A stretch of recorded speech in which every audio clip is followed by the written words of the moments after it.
You know what most people do when they feel hurt? They chase, they plead, they beg to be seen, they scream in silence, hoping someone finally hears their broken soul whispering, "Please don't leave me behind."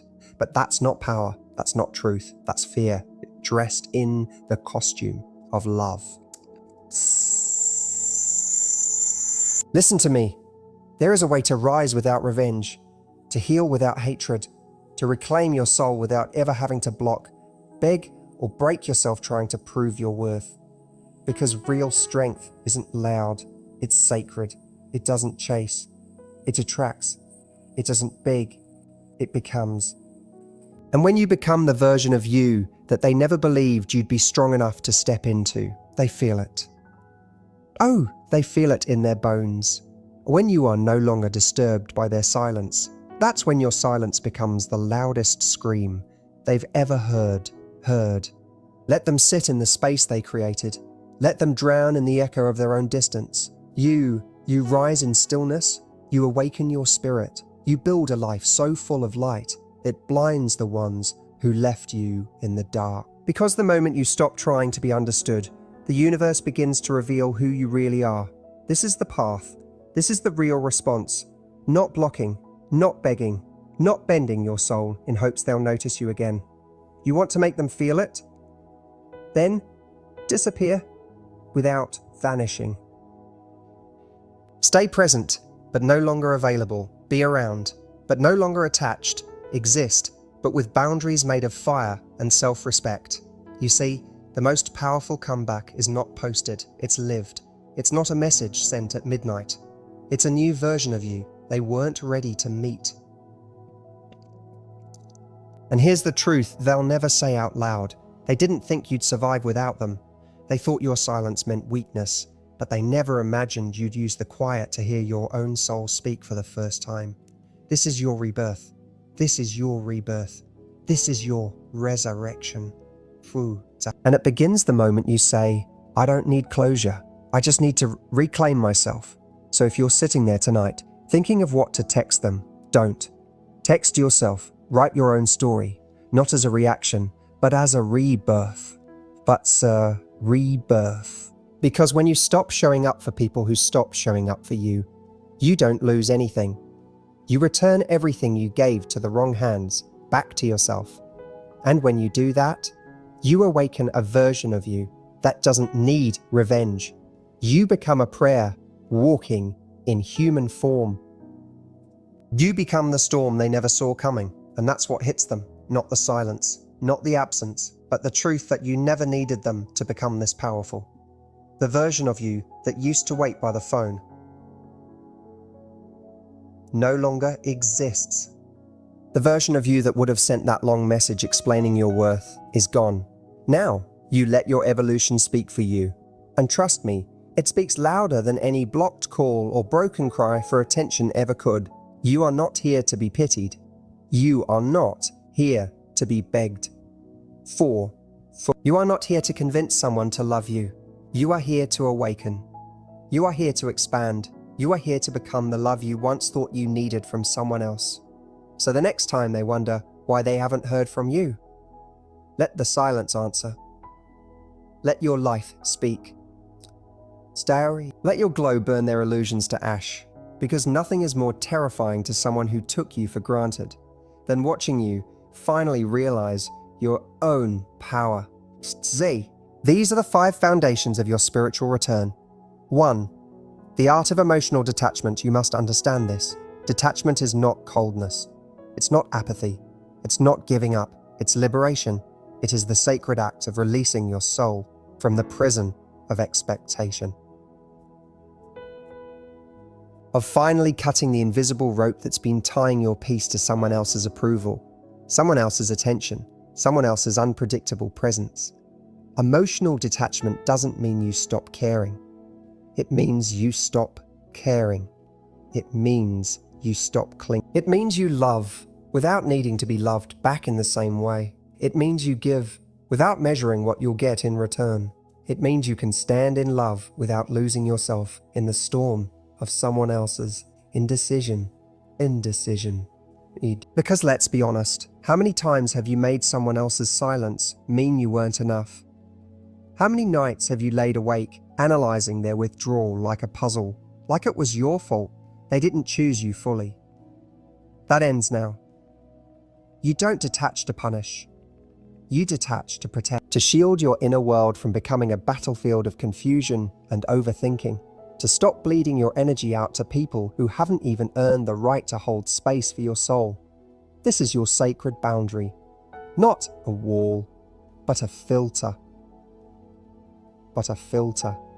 You see, when you master emotional detachment, you no longer chase clarity from people who feed you chaos. You no longer search for closure in people who never had the capacity to understand your depth. You stop reacting. You stop observing. You stop begging for effort. You start honoring your own energy. Because here's the truth. When someone knows they can emotionally rattle you, they will use that power to control you. But when you show them that their presence is not your oxygen, that your joy is not borrowed from their validation, you become untouchable. You become untouchable. They don't know what to do with that version of you. The version that doesn't cry when they ignore you. The version that doesn't spiral when they pull away. The version that smiles, not to fake strength, but because you've finally come home to yourself. Detachment is not the end of love. It's the beginning of self-love. The type that no longer performs, no longer proves, no longer sacrifices its peace just to keep a shaky connection alive, And here's the miracle. When you become emotionally untethered from their behavior, you finally give your nervous system what it's been begging for, peace. And that peace, that's what hits them. Because once upon a time, your entire mood was dictated by whether or not they responded. But now that they don't even get the privilege of disrupting your aura, you've risen above the game. You've let go without hate, without revenge, without needing them to understand. And in doing so, you've reclaimed the throne of your own emotional kingdom. 2. Reclaiming your inner masculine, feminine balance. There is a sacred war happening within many of us. A war between our giving and our guarding, between our softness and our strength, between the part of us that wants to hold on and the part that knows we must let go. But what no one ever told you is this: the moment you were wounded by love, you didn't just lose them. You lost yourself, your inner harmony, your divine rhythm. Because when someone mishandles your heart, they don't just damage your emotions. They throw your inner masculine and feminine out of balance. The feminine side of you, the one that loves deeply, feels openly, nurtures endlessly, starts to shrink, starts to fear. And the masculine within you, the protector, the provider of boundaries, the part that says enough, goes silent or goes to war. But true healing is not becoming hardened, it's becoming whole. It is calling your masculine back from rage and reactivity and teaching it to protect without punishing. It is inviting your feminine back from the shadows of shame and reminding her that softness is not weakness, it's divine. You must learn to mother and father your own soul, to be both the fire and the water, the shield, the sanctuary, to stand in the storm without becoming the storm, This balance, it's the key to becoming untouchable, not because you're emotionally numb, but because you found safety within yourself. No longer do you overextend just to be chosen. No longer do you abandon your own needs to be seen. No longer do you suppress your truth to make someone else comfortable, because now your inner masculine says, I will not let you dishonor us again. And your inner feminine says, I will still love, but only in places where love loves me back. When you reclaim this balance, you no longer chase love, you embody it. You no longer need to be rescued, you rescue yourself. You no longer wait for someone else to hold you, you become the arms you always needed. And that shakes them to the core, because they remember the version of you who bent over backwards, who quieted her truth, who dimmed his light to make them feel less insecure. But now, in, secure. Now you radiate a kind of wholeness they can't reach, not because you're unavailable, but because they'd have to rise to your level to meet you there. And few people are ready to meet a soul who's mastered both power and presence. You've become both the warrior and the healer, sir. The protector and the poet, the fire that won't burn you, but will refuse to be dimmed. You've remembered who you are. You are no longer fragmented. You are balanced, and in that balanced, you are unstoppable. You are unstoppable. 3. Turning your silence into a statement. There is a silence that's born from fear, and then there is a silence that's born from sovereignty. The first one is shaky, fragile. It's the silence you keep when you're secretly hoping they'll notice. When you're not speaking because you're afraid that speaking would push them further away. That kind of silence is submission, not power, but the second kind. The second kind is sacred. It is not quiet because it's afraid. It's quiet because it has nothing left to prove. It has nothing left to prove. It is the silence of someone who has outgrown the need for explanations. The silence of someone who has nothing to announce, because their presence already speaks volumes. Let me be clear. This silence is not passive. It's not weakness. It is a statement made in the language only the soul can hear. In the language only the soul can hear. It says, I've seen enough. I've felt enough. I no longer need to make you understand the depth of what you threw away. You're not being silent to manipulate. You're being silent because you finally understand that your voice was being wasted in a room where no one was really listening. You are no longer handing out your truth to people who are committed to misunderstanding it, and the moment you choose this silence, you become loud in ways that echo deeper than words ever could, because now they feel your absence like thunder. Thunder. They feel the lack of your presence like a shadow that won't go away. Not because you blocked them, not because you begged and then disappeared, but because you walked away and never looked back. This silence becomes the most poetic form of closure.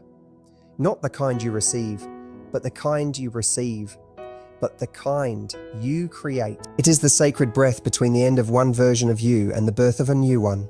It is the holy hush that says, I no longer need to be remembered by you because I have remembered myself. This silence is not empty, it's full. Full of healing, full of rebuilding, full of rebuilding. Full of the sacred conversations you're now having with your own soul. They may wonder why they haven't heard from you, why the energy shifted, why the flood of emotions suddenly dried up. But they'll never say it out loud, because deep down, they know. They felt your silence, the way a room feels when someone who used to bring the light suddenly stops showing up. They feel it in the way their peace has started to flicker, the way the echo of your absence keeps repeating all the words you used to say. Only now, there's no one left to say them. And that silence, it doesn't beg to be heard. It doesn't knock on doors that were slammed shut. It simply becomes a mirror, one they can't escape, one that shows them everything they refused to face when your words were still soft, still warm, still waiting to be received. Receive. Your silence is not revenge, it's revelation. It's the sound of a soul finally choosing itself. So let it echo. Let it linger. Let it say what you no longer need to. Because sometimes the loudest thing you can ever say is simply, nothing at all for. Becoming the energy they can't escape, you don't need to chase anyone when you become the kind of presence that haunts their silence. Because true power is energetic. It's spiritual, it's invisible, but undeniable. It walks into a room before you do and stays long after you've left. You see, people forget words, they forget gestures, they forget dates and promises, but they never forget energy. Fulcrum, energy. They never forget the way you made them feel seen in a world full of distractions. They never forget the calm you brought when their mind was chaos. They never forget the peace you gave when they were too broken to even ask for it. And when they lose that, they feel it like a withdrawal. Like a sacred drug they didn't know they were addicted to until the supply was gone. You were not just a good person. You were a mirror, a medicine, a moment of heaven disguised as a conversation. You were presence. You were presence. You were patience. You were passion without pressure. And now they're left with echoes. You no longer show up, but your absence does. Every new face they meet feels a little less alive. Every shallow connection feels too light compared to the depth you offered. They scroll, they talk, they laugh, but they can't find you in any of it. Because you were never just a person, you were an energy imprint. And that kind of energy doesn't fade when the contact ends. It lingers. It lives in the spaces they try to fill with temporary people.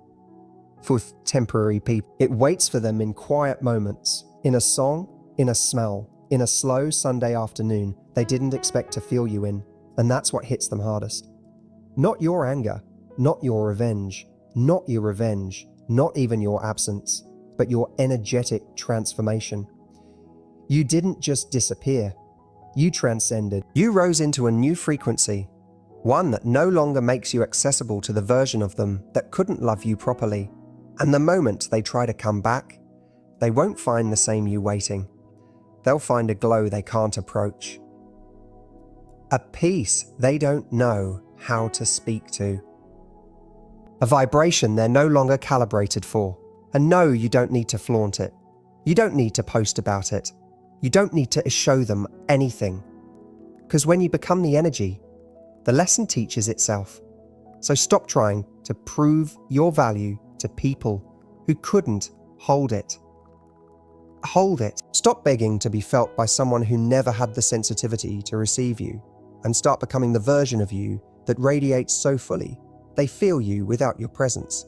They remember you without your words. They ache for you without knowing why. Because the real flex,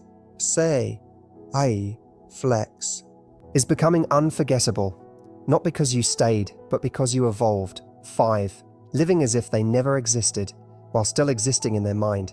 There comes a moment in your healing when you stop asking, why did they do this to me? And start saying, I don't even recognize that chapter anymore. Not out of denial, but because you've outgrown the pain. You see, true freedom isn't pretending you're over them. It's genuinely waking up one day and realizing you haven't thought about them in weeks. And when you do, there's no fire, no ache, just silence. Just silence. Because you've transcended their memory. But here's the paradox. Why you've built a new life that no longer revolves around them, they're still circling the memory of you. Not because you tried to make them remember. Not because you posted, hinted, or reached out. But because your growth is echoing in places they thought would never remind them of you. You see, when you finally start living as if they never existed, not in bitterness, but in rebirth, you become a ghost in their world. Not one that haunts with sorrow, but one that reflects what they lost. You're no longer checking their page. You're no longer holding space for their return. You're no longer building futures with shadows of the past. You're here now, present, grounded, glowing, living a life that has nothing to do with them, yet everything in it radiates what they never truly got to know. Because here's the thing, you moved on in such silence, with such grace, that they don't even know when they lost you. They just know something sacred slipped through their fingers, and now they're the ones asking the questions. They're the ones wondering if they still live in your mind, while you're busy writing a story that doesn't even include their name. That's not cruelty, that's healing. That's no longer needing to rewrite the past. That's creating a future so radiant it drowns out the memory of who hurt you. This is when you reclaim your time, your power, your peace. This is when you stop keeping old doors cracked open, just in case.